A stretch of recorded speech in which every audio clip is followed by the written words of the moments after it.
to be able to talk to you at this point in my life, to even be still here on this planet long enough for our paths to finally cross, it's just absolutely huge for me on a personal level. And we're going to share this with the world, and hopefully they'll enjoy it, and I'll do right by Depeche Mode fans because I am one. Well, that's very flattering. Thank you very much. You. What an introduction. I think of Depeche Mode as something that happens to people when you need it. It never felt like a tourist experience, like, oh, I just stumbled across a Depeche Mode song. Maybe a little bit later when the hits started to really happen and the radio really started to support. But you were already a big and successful band, Martin. You already had a huge audience at that point. You were playing arenas and stadiums and heading that direction. So does that make sense, that opening statement, that there's a necessity to what you make and a necessity for why we listen? That is a very good question. We've always we've always been passionate, obviously, about making music. And that is the ultimate thing. And I think we've always stood behind what we make, and we've tried to evolve as we went along. I mean, obviously with the first album, I think I consider that as being a different band because, obviously Vince was in the band. He wrote most of the songs.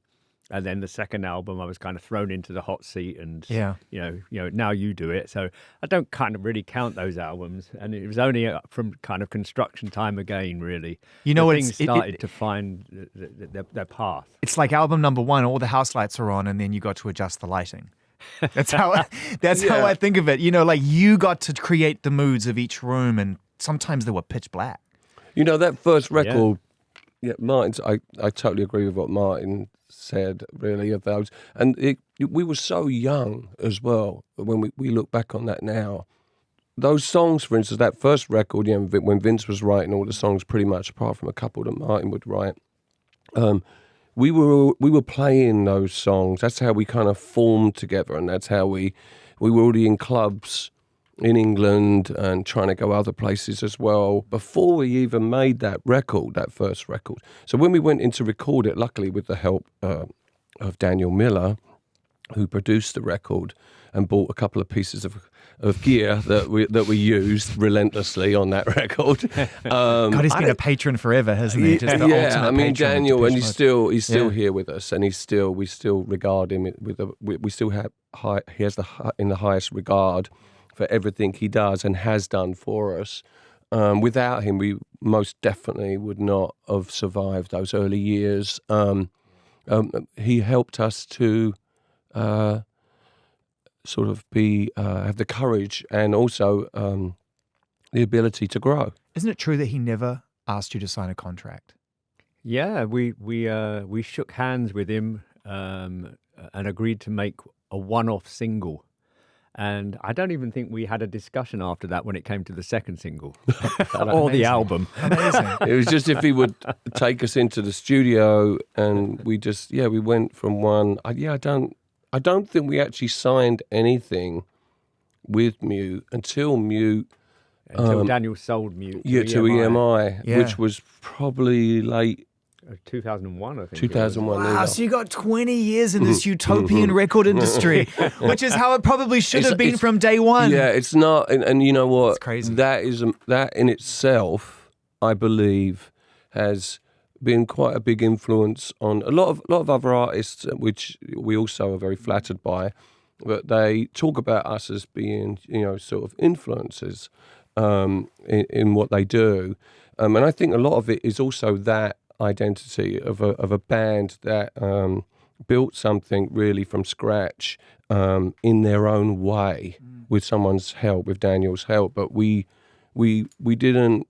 There wasn't any big. Well, we did sign a record deal with an American record company, which was a terrible idea at the time, but we were too young, too naive to know what we were signing, this 7-album sort of... Yeah, because you've been living in complete isolation, metaphorically speaking, and then we're asked to go and move into the big city. It's like a bad film. Yeah, and we were lucky with Daniel because, we trusted him and we didn't trust anybody. We were these young kids from Essex, and everybody seemed to be like, we're going to rip us off in some way, or... didn't understand us or whatever, but we had each other. And Daniel had a few records out on his label Mute, that we really liked and really respected. The normal, of course, who was Daniel Miller, and then there was Fad Gadget. And so we looked up to him, and he didn't really ever guide us in the wrong way, I don't think. No. So he allowed us to develop at our own pace, and I think we just naturally, because we were so young when we started, we were growing, and so I think that what the kind of the songs we were putting out, they were probably important to me at the time when I was writing them, and they were probably important to us because we were probably all experiencing the same sort of things. We lived together. We did everything together, and they were songs that represented who we were and the people that we hung out with, and the circles that we mixed in, and we were a little different to everybody else. You were entirely different to everybody else. You and still didn't fit, and we still don't. And you still don't. And that's what's incredible about it, is that it is one of the great outlier stories. And also the writing. You would create this beautiful sort of combination of sort of dystopian industrial sounds mixed with this kind of yearning romance. Like it's this weird combination in the arrangement. And then sometimes the songs could reach for the biggest subjects, and other times they could just talk about being bored. And that's what I loved about it, was that there was an entire human experience wrapped up in the writing. It wasn't just like, we're going for the big emotions here. Sometimes it was like, hey girl, what do you want to do? I'm bored. Oh yeah, I mean, that's also true. True. Right, I mean, right. I used to laugh in the early days that I think I had like 3 themes basically that I used to talk about. Can I guess?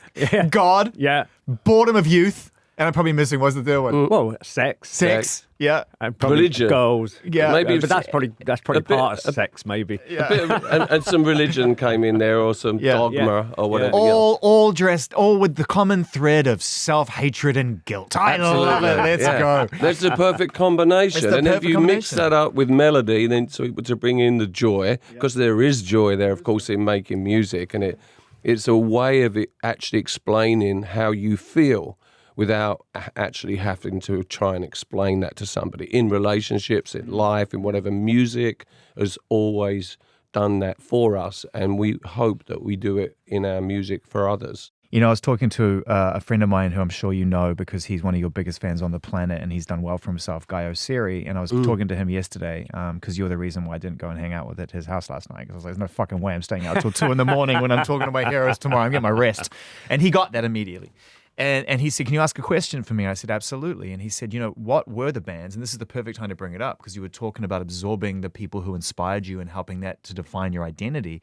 Who were the bands that ultimately, and I've never even really asked this or thought about this, that kind of put Depeche Mode together before you actually had your own blueprint? Who were the influences? There's a lot of different... Martin's exposed me to a lot of different music over the years, but I think initially... We both were huge Bowie fans, and a lot of glam. Which we one? came out of glam, T-Rex, Kraftwerk. When Kraftwerk came along, they were a huge influence. We were going to clubs and listening to music, Roxy Music, all that kind of stuff. And I like the Stones too. I like Jagger, the movement, and I like their badness. When I say badness, I mean they were the villains. Yeah. And I like that. Yeah. I've always listened to all kinds of music, and I think as a songwriter, it's important to be aware of everything that's out there. Not if you're an electronic musician, you shouldn't just listen to electronic music. It's interesting to I like things like Kurt Weill, for instance, and like the chords, like weird chords. That's always been very important to me, and I'm really into words. So I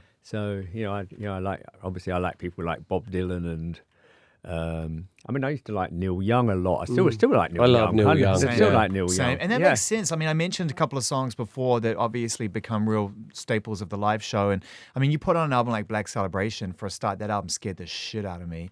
As soon as it began, I'm like, oh, I'm going to be taken somewhere really heavy. But then there's a song called Sometimes in that album, which is just one of the most, I think for its time and today, one of the most astute observations about being kind to yourself when when you're potentially at your most vulnerable, anxious, or out of balance.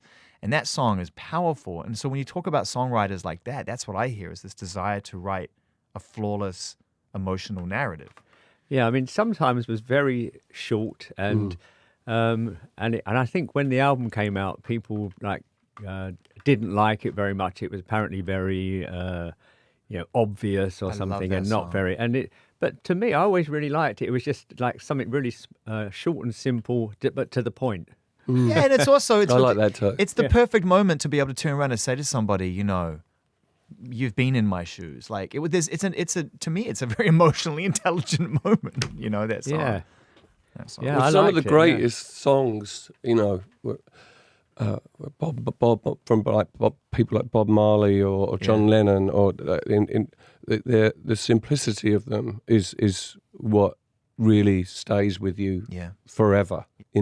Overcomplicating things, and sometimes it's necessary to, throw the whole kitchen sink in there and everything when you're making music. But sometimes it's just stripping more things away, which we making this record. Martin and I were very kind of aware of the fact that it not to overclutter everything or overcomplicate things. Like if we had a great team with James Ford and Marta Salogni. It was just in the end just the four of us, but it worked out really well, and they were on the same page with us as well, trying to almost, I don't know, it was Declutter. Yeah, declutter. We call it declutter. It's essential. Declutter the thing. But it's like everything that every tool in the box that you've found and mastered along the way is sort of on display here.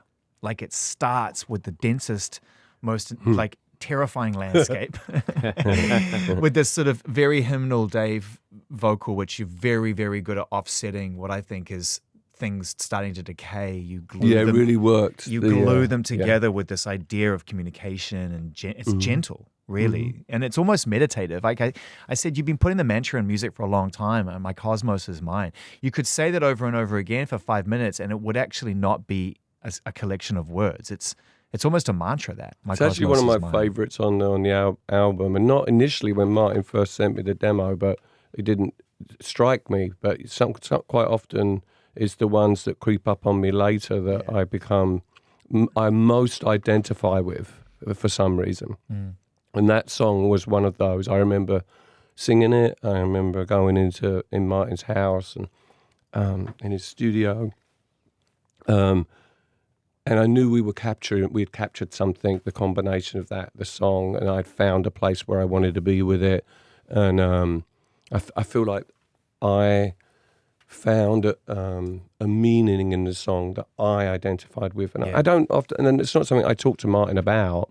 I mean, he might have a completely different concept about the lyrical content of the song, but I found my place with that song. I knew it was going to be something that was going to be a great introduction to Memento Mori. I think of a song like Speak to Me. Sorry to go in heavy early. I know we've got a bit of a journey on this. And again, I listen to the words very carefully in Depeche Mode songs. And this one to me just was a very descriptive song. The idea of searching for salvation and searching for something that's beyond your own control to find out what your purpose is. But the beauty of this is that I hear you find it at the end. And I just wanted to stop at this moment and talk about the end of the album, at least this point, and what that song means to you. Initially the idea sort of came to me, and the song was incredibly elevated by Martin and James and Marta Salogni into a different place, to another world, somewhere else. And that's exactly where I wanted the song to go as well. And it was beyond what I could have really put together myself. It's quite a very simple song, but honest and real. And for me, it was a key and that opened the door for me to want to continue to make a record with Martin again. That was a Depeche Mode record. It was like an answer. It was like an answer to that question for me. When I listened to it, the last words of the album, I found it. I found it. Well, sort of a bit sarcastic, you know. I'm, you know, I hear you, you know. I'm here, Yeah. you know. I'm found. It's a bit sarcastic, but at the same time, there's an absolute peace and joy in the emptiness of the end. And then you go to work. Sorry. And you take us somewhere at the end of that song, which, to your point, the slow, foreboding building of energy, not sound, energy. It's like a slow techno track or something like that, really heavy pounding techno track. Yeah, but with a dynamic that is such a slow roll, you don't even realize that you're like at the peak of the night until you cut it off. It doesn't arrive. It finds you over time. And it was awesome when that happened in the studio, actually, because we were playing. Marta's like, she's a genius with a tape loop in and sending stuff back into the tape machines, and then all this process of using analog tape to create these loops. And when we just came to the conclusion that it should just end, you know, like just that would be the end. I think it's the perfect bookmark with My Cosmos Is Mine, which sets up everything. There is this desire through your writing and through music to try to understand why we do the things we do. I think that's the biggest question through Depeche Mode's 40 years to me is why, right? Why do we do these things? Why do we treat people the way we treat them? I don't understand. You asked that question very early on. Help me understand. Yeah. You know, I was thinking about this recently, and you know, I think that the main thing that I've been doing since the band started or since I took over writing, really, is I've been a communicator. Yeah. You know, and that's, you know, I think that's a great thing to be able to do. To, you know, just sit in your room, write some words down, put them to music, and then they go out all around the world, and people listen to them, and they understand you. But can I be really granular for a second and ask that question? When you're writing People Are People, what are you going through that makes you want to ask the question, help me understand why we are like we are to each other? It's a big question. Not my question, your question, by the way, just to be really clear, what you're asking. There was a lot of stuff going on at that time. There always is. There's even more going on today. You know, things don't change that much. People don't change. People don't change that much, unfortunately. Yeah, no, we're stuck in a loop. It's true. Yeah. You know, I think just before that, I mean, you know, because we came from you know, although it was quite a lot of people lived in our hometown, it was still considered a very small town mentality. And we travelled a lot, you know, during the first years of the band, and we saw a lot more. And so I think that just opened us up to so many things that were happening in the world. And that's kind of where that song came from. It's a competitive. It's so interesting, you know. I just had never, at that age in my life, I'm in a socioeconomic meltdown trying to figure out what that song means. And I'm a kid. And I don't understand who puts food on the table, where it comes from, or what's happening. Well, it was put, and the backdrop, of course, is very pop as well. It's very, you know, it's like it was a danceable, you know, sing-along, you know, thing that we were doing a lot at that time. But creeping in there always and getting away with it as well were these subversive, like, you know, the political... grabbing hands grab all they can. Who fucking makes a chorus out of that and sells records? I mean, we did get a lot of criticism, especially, you know, but at the same time we got weird, you know, things. Like I remember around that time, suddenly we were like the communist band, or like the socialist, you know, so we were the conscience, and we were just, you know, 25-year-olds like trying to find navigate our own hitting way. Big pipes of steel with a stick, trying to figure out how to make things sound rough. I think it was more Martin was just very aware of, like, we were traveling a lot, we were seeing different things, we were going to different parts of the world, we were realizing it was a bigger world than we lived in. And that was finding its way on into the music.